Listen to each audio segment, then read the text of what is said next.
Maquiavelo. Para conocer a los que están detrás del poder. ¿Qué tal? Buenas noches, bienvenido a esta nueva Hora de Maquiavelo, ¿no? Que usted ya sabe, porque desde hace ya casi 9 años estamos tratando de darle ese panorama único, ¿no? De cómo trabajan, cómo hacen esos maquiavelitos, que lo decimos de pura onda, que, bueno, que trabajan para políticos, para empresas, para empresarios, y que logran que usted cambie de opinión, vote a otro, compre otro producto. En esta Hora de Maquiavelo, 2 temas. Al final vamos a hablar de Wikileaks y cómo terminó el año, ¿no? Medio como que la gente se olvidó, no sé si lo tenemos por ahí, ahí está Julian Assange en la tapa de Time, este hombre que después de haber revelado algunos de los miles y miles, 250.000 cables secretos que tiene de las embajadas de Estados Unidos en el mundo, amenaza para marzo con revelar informaciones de empresas, de bancos. Concretamente habló del Bank of America, que iba a revelar las cuentas del Bank of America. La verdad, ¿a quién le interesa, no? Bueno, por ahí al fisco. Pero la pregunta es, ¿las empresas entraron en un mundo nuevo a partir de Wikileaks y Julian Assange? ¿Lo tienen en cuenta? ¿Están preparadas para esos ataques? Pero ya mismo me voy a sentar con 2 expertos que miden la opinión pública, en la Argentina, que empieza un año electoral con un par de preguntas, ¿no? O el gobierno está tratando de convertir al difunto expresidente Néstor Kirchner en una especie de Gardel para algunos, según la agencia Telam, una especie de Jesús, que, convertido, hecho el mito, podría facilitar que su esposa Cristina Fernández de Kirchner gane las elecciones en 2011. Y la pregunta es, la imagen de gestión de Cristina, del gobierno, que tanto subió luego de la muerte de Kirchner, ¿termina el verano? ¿Se mantendrá y llegará hasta octubre? Qué pregunta, ¿no? Quédese en esta Hora de Maquiavelo. La Hora de Maquiavelo.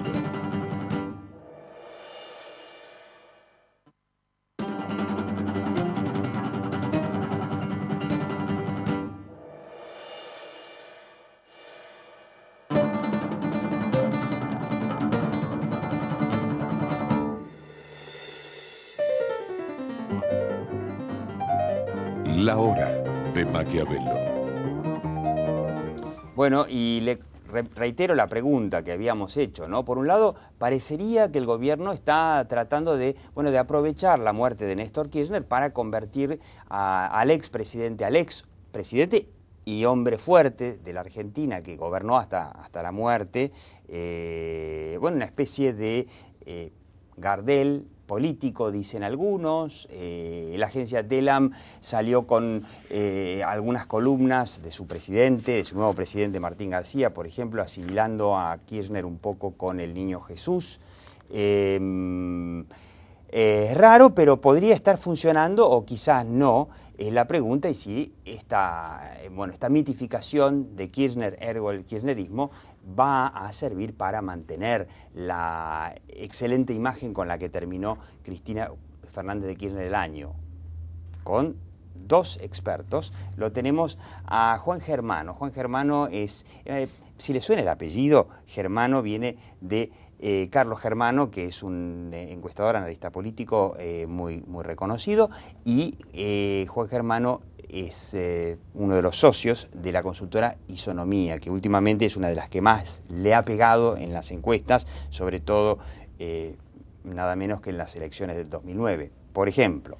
Y lo tiene a Felipe Noguera, nada menos, que es uno de los más prestigiosos encuestadores y analistas políticos de la Argentina. Y yo, antes de empezar, yo quiero mostrarle un par de un estudio que hizo Juan Germano. Quiero que me lo ayudes a explicar a la gente qué es la relación entre el gobierno, cómo ve la gente. Esto es la aprobación de la gestión y otro gráfico de la perspectiva inflacionaria que tiene la gente. Que tiene la gente. Y es un poco a la pregunta que hacías vos en un principio. La imagen de Cristina hoy en día llegará hasta octubre. Lo que muestra este gráfico en realidad, que si uno lo ve son casi espejos opuestos, es decir, cuando la perspectiva inflacionaria... Hay que explicarle un poquito sí, las el curvas. gráfico. La curva marrón o rojiza es la expectativa que tiene la gente a nivel nacional sobre la inflación. Y la curva celeste es la aprobación imagen de gestión. De la aprobación de la gestión. Este gráfico es de kirchnerismo, digamos, ya sea Néstor Kirchner como después Cristina Fernández. ¿Hay una correlación entonces entre que a más expectativa de inflación, menor la aprobación? Lo que un poco dice es, cuando uno trata de explicar la imagen, en este caso del kirchnerismo, pero podríamos ampliarla a otros gobiernos también, ¿no? Pero uno quiere explicar la imagen, en este caso de la presidenta, la inflación, los problemas económicos, pero puntualmente la inflación es uno de los temas que más modifica, ya sea mejora o empeora, la imagen presidencial. Entonces, un poco lo que queríamos mostrar con este gráfico era lo siguiente. La pregunta es, con cuánta imagen puede, o con qué aprobación de gestión puede llegar la presidenta, y en base a eso sus oportunidades para ganar o no las próximas elecciones, y va a tener un poco que ver con de qué discutamos, qué piense la gente con respecto a, en este caso, la inflación.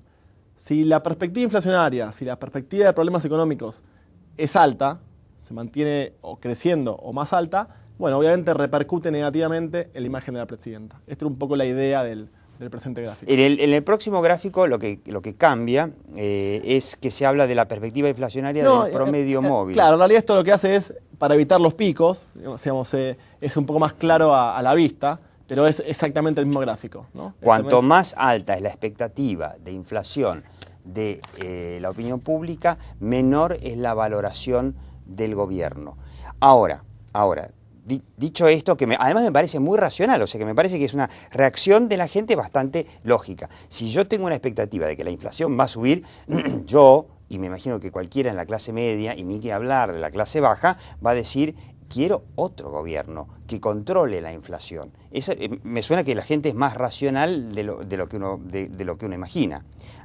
Ahora, cuando tuvimos el 27 de octubre, falleció Néstor Kirchner, corríjanme, por favor, si me equivoco, la imagen de gestión y la intención de voto del gobierno, en aquel entonces no se sabía si iba a ser Cristina o Néstor, había experimentado una cierta recuperación, pero que esa recuperación había llegado más o menos hasta mediados de año y que ahí se quedó.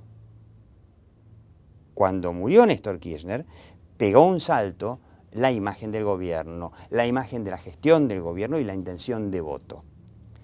Si yo veo lo que analizó Isonomía, de que la inflación lógicamente va a afectar la visión que tiene la gente del gobierno, la expectativa electoral, hay algo que no me cierra. ¿Cómo lo ven?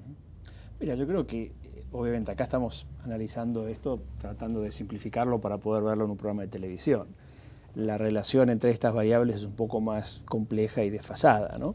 Por ejemplo, en ese gráfico que estamos viendo, vemos que hay un periodo donde una alta perspectiva de inflación todavía no afecta la imagen del gobierno. Y esa caída, por ejemplo, tiene que ver con cuando asume Cristina, aparece lo de la valija y después el conflicto con el campo, ¿no? Entonces, ¿qué sucede? ¿Y qué es lo que estamos viendo? Que esa gestión nacional que parece estar muy estable durante un periodo, en realidad fue perdiendo sustentación. Es decir, claro, faltó que pasara algo para que cayera, pero ya no era tan sólida. Y esta que venía más bajo acá, pasó algo como la muerte de Kirchner, pegó un salto para arriba, pero tampoco fue un salto tan sólido, sino que vuelve a bajar. Entonces, la naturaleza de la opinión pública, nosotros a veces la presentamos de una manera simplificada, buena imagen, mala imagen, pero en realidad cuando el 28 o 30 de octubre se le preguntaba a la gente sobre la presidenta, la opinión que daba tenía más que ver con el impacto de que acababa de morir, claro, Néstor Kirchner, y la gente no estaba pensando voy a votar por ella, voy a votar por este otro. Pero ¿sí? la encuesta, se le pregunta por quién votaría. De voto que estaban dando. Algunas llegaron a dar hasta 44% de intención de voto a nivel nacional. Isonomía trajo aquí a la hora de Maquiavelo, hará poco más de un mes, una encuesta que estaba dando 39% Claro, de pero, intención de voto. Lo que te estoy tratando de decir, Diego, es la naturaleza del dato que estamos midiendo. Por ejemplo, si esto fue una encuesta de mercado y yo le pregunto a la gente, ¿usted toma Pepsi-Cola o Coca-Cola? Y me dice que toma Coca-Cola, yo puedo ir y fijarme si tiene la botella de Coca-Cola, porque efectivamente ese día esa persona está tomando Coca-Cola, ¿sí? La intención de voto no existe, es una construcción de los encuestadores porque queremos medir algo, pero la gente no anda con una intención de voto en el bolsillo que me puede mostrar esta es mi intención de voto, es una respuesta a una pregunta, ¿sí? Entonces hay que entender un poquito la naturaleza de esto y a lo que nos va a llevar es, y vos creo que empezaste de alguna manera a poner el dedo en la llaga ahí, ¿qué quiere el país ahora? ¿Quiere continuidad o quiere cambio? Que es normalmente una de las grandes preguntas cuando uno empieza a hacer un diagnóstico preelectoral, ya sea... Ya fue la gran pregunta en el 2007 para la elección de Cristina. Continuidad o cambio, y lo que ofreció la elección de Cristina Cobos y vos era continuidad y cambio. Una cosa muy como confusa. Que te decimos que hay más el cambio que vos querés, pero dentro de una Pero continuidad. sirvió, porque ganó. No, Entonces, a la gente que la votó no sé si le quedaba claro si iba a ser lo mismo o iba a haber un cambio, que en definitiva mucho no fue. Entonces yo creo que ahora estamos entrando en esa misma discusión de continuidad o cambio, y para ir a lo del mito, acá hay una cosa interesante. Mientras Néstor Kirchner estaba vivo, él podía reinventarse a sí mismo y tenía sorpresas y de repente hacía cosas nuevas, ¿sí? Cuando alguien muere a veces tiende a congelarse. Claro. Entonces, si alguien hoy propone hacer algo distinto, lo pueden correr con la ortodoxia, decir, no, él no hacía eso, ¿sí? Y a veces, como decían, el poder es como la bicicleta, ¿no? Cuando uno se detiene se cae.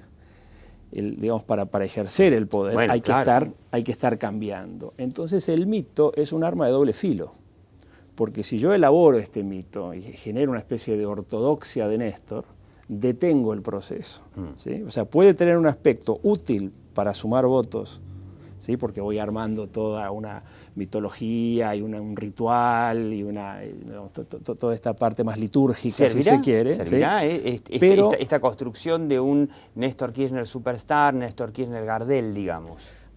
Digamos, por un lado puede servir para definir algo, y ahora vamos a por qué esto es una señal de un gobierno débil en realidad, ¿no? Cuando se unen todos no es fuerza, es debilidad.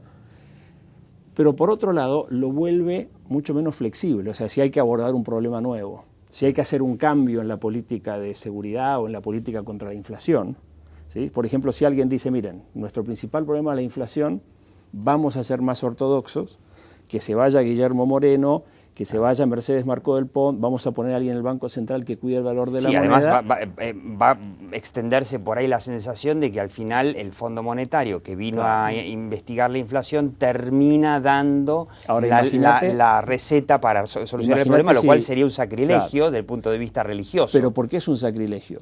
Porque murió Néstor Kirchner, porque si Néstor Kirchner viviera y hoy dijera, ¿saben muchachos? Es hora de sacar a Moreno, sacar a Marcó del Pont, que venga el fondo. Todo el mundo diría, sí Néstor, eso es el kirchnerismo. Esa flexibilidad ya no la tienen. Entonces el mito también significa un cierto inmovilismo, o sea, es un arma de doble filo. O sea que por ahí a Cristina le hubiese convenido romper con algunas cosas del kirchnerismo, como el tema inflación, inseguridad,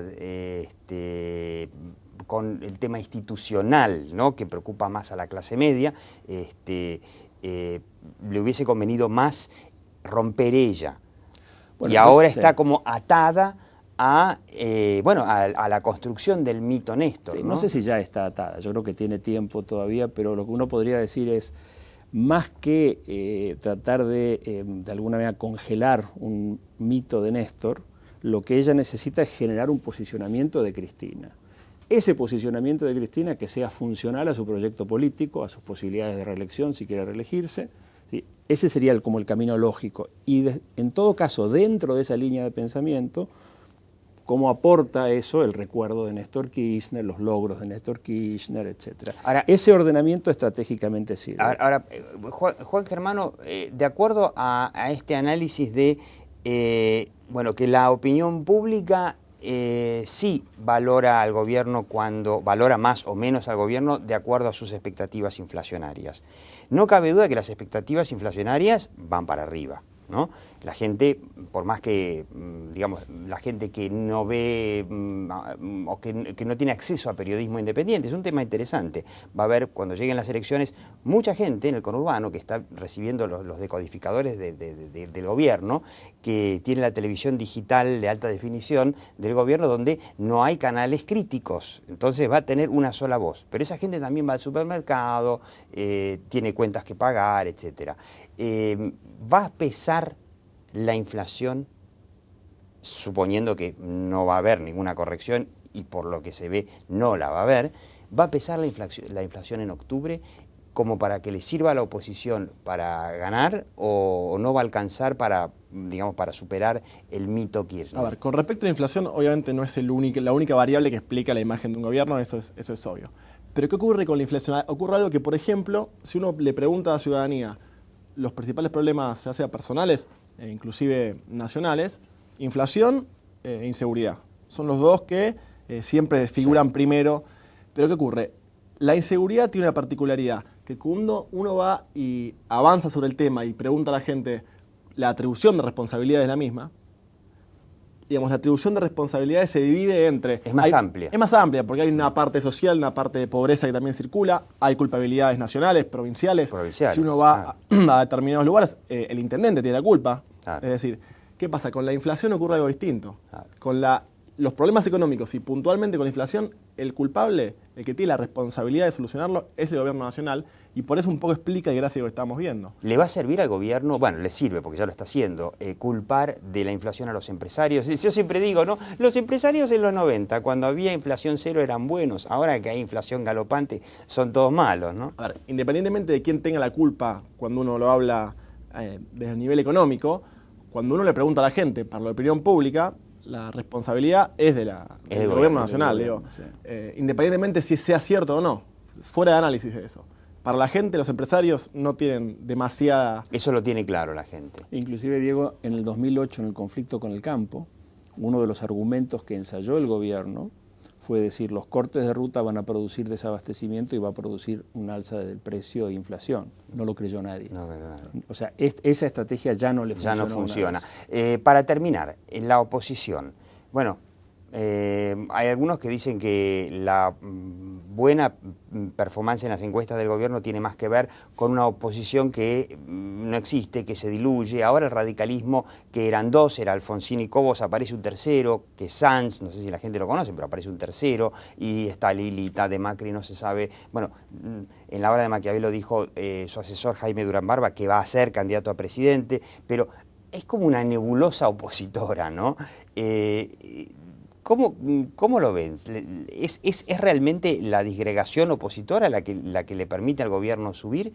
Porque si fuera así, por ahí cuando llegan las elecciones realmente y la gente ve a los candidatos, no sé. Bueno, me parece a mí, parte de la explicación de la buena imagen y la intención de voto actual del gobierno, pasa que la opinión pública no ve en la oposición un claro referente.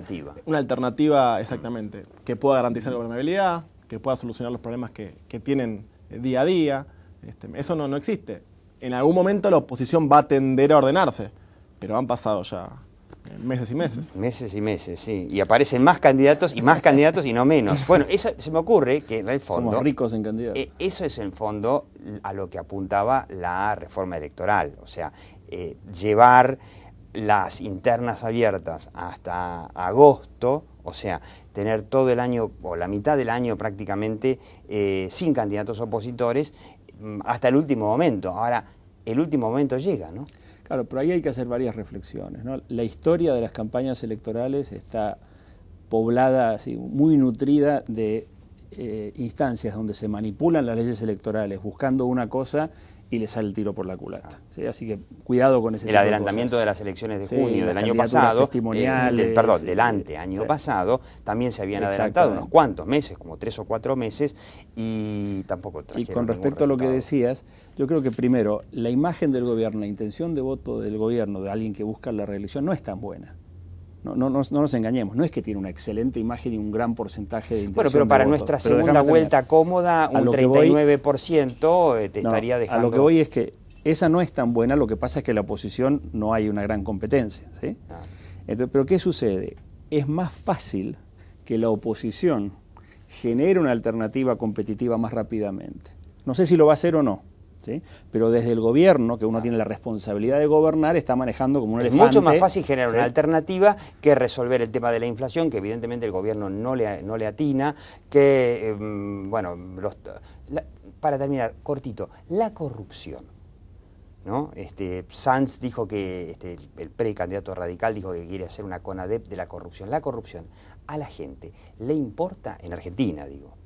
¿Importa? Yo creo que le importa, pero es muy incrédula acerca de la posibilidad de cambiar. Se le van a prometer que se va a resolver y... Sí, Mientras que con la inflación y con la inseguridad tiene cierta expectativa de que sí se resuelva. Usted tiene en la carpeta de materiales este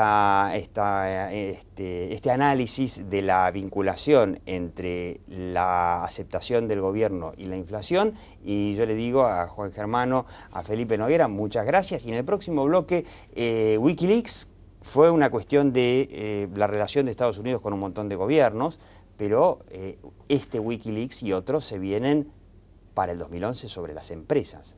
Muy interesante análisis sobre la comunicación de crisis que tienen que asumir las empresas de cara a una nueva era de información y de trapitos al sol. No se vaya. La hora de Maquiavelo. En 1972 formamos el grupo ODE. Hoy, más de 1 millón de personas confían en nosotros. Grupo ODE. Un grupo de personas. En Villa La Angostura, un balcón con vista a la ensoñación. El corazón de la bahía. Apar y Spa Boutique. Con servicios de alta gama.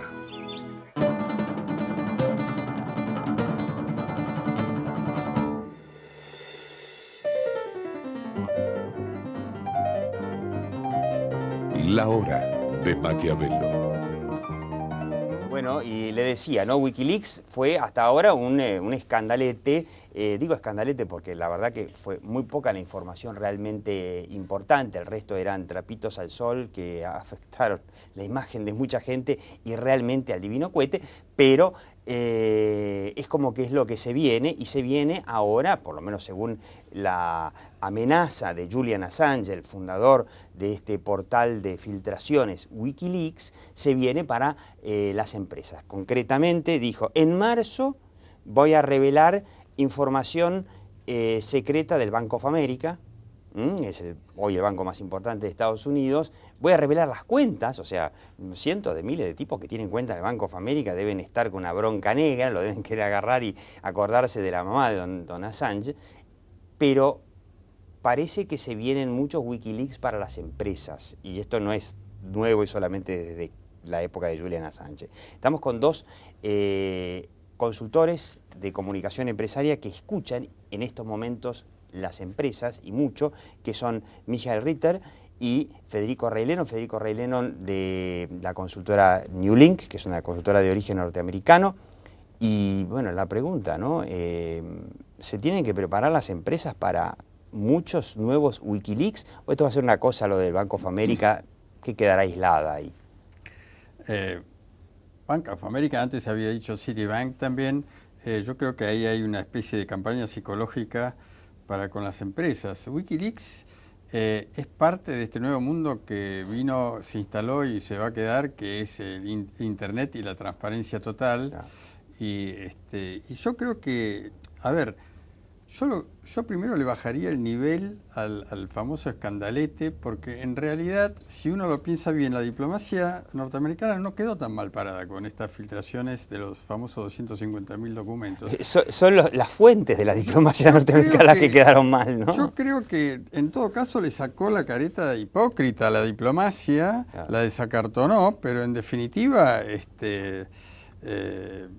yo creo que lo que menciona Wikileaks es lo que normalmente cualquier persona con un sano juicio y criterio comentaría sobre sobre lo que pasa en el mundo diplomático y sobre todo los ha dejado bien parados porque se ve que son bien informados los diplomáticos norteamericanos. Sí, quedan mal parados, digo, las fuentes de los diplomáticos norteamericanos, ¿no? Porque, bueno, acá hubo un intendente del conurbano, por ejemplo, que se suponía que era kirchnerista, que, terminó hablando en privado, por supuesto, mal de Kirchner y, bueno, finalmente se supo a través de Wikileaks. Lo mismo pasó en muchos países, por ejemplo, el número 2 de la Cancillería en Alemania le pidieron la renuncia por haber hecho algo parecido a este intendente del conurbano, y todo esto se repitió en todo el mundo, ¿no? Sí, de hecho fue el secretario del Partido Liberal Demócrata, que es la mano derecha del actual ministro de Relaciones Exteriores, claro, que tuvo que reconocer que él había sido una de las fuentes y le pidieron la renuncia. Pero, a ver, yo creo que esto ha sido el inicio y de aquí en más los diplomáticos se tendrán que cuidar un poco más con lo que dicen o lo que se comenta y la sangre no va a llegar al río. Porque, digo, de Wikileaks, Assange dice que tiene 250.000 cables, de los cuales conocimos, creo que ni la décima parte. Bueno, los que leemos el diario El País, yo creo que la tercera parte del diario se nutre todos los días con los cables. Con nuevos cables. Sí, nuevos cables. sí. Yo creo que, hablando, vos marcabas el tema de las empresas, ¿no? Obviamente, como decía Miguel recién, es la nueva era de la transparencia total. No, ¿a las empresas les gusta la transparencia total? No, y no están acostumbradas, porque estamos pasando a un paradigma nuevo. En el paradigma anterior teníamos la sensación de que controlábamos todo, cosa que tampoco es cierta, pero por lo menos se vivía dentro de un mundo... Se vendía esa sensación falsa, ¿no? Sobre todo, si uno, los directores de comunicación siempre pensaban, y los consultores también, que controlábamos algo, porque por lo menos digamos, los periodistas eran más conocidos, tenían nombre y apellido, uno podía ir a tomar un café. Hoy estas filtraciones pueden aparecer en cualquier lugar del mundo, desde cualquier lugar. Las empresas por sí mismas, por su propia naturaleza, y más las multinacionales, son porosas. Es decir, porque vos tenés 3.000, 4.000, 50.000 empleados. 20.000 empleados, 100.000 empleados. Digamos, el control es casi imposible. Lo que nosotros estamos hoy pregonando un poco desde New Link es la idea de la administración, la gestión, ¿no? O sea, yo creo que este mundo se puede administrar, ¿cómo se gestiona la comunicación y la no información? se puede controlar. No se puede controlar.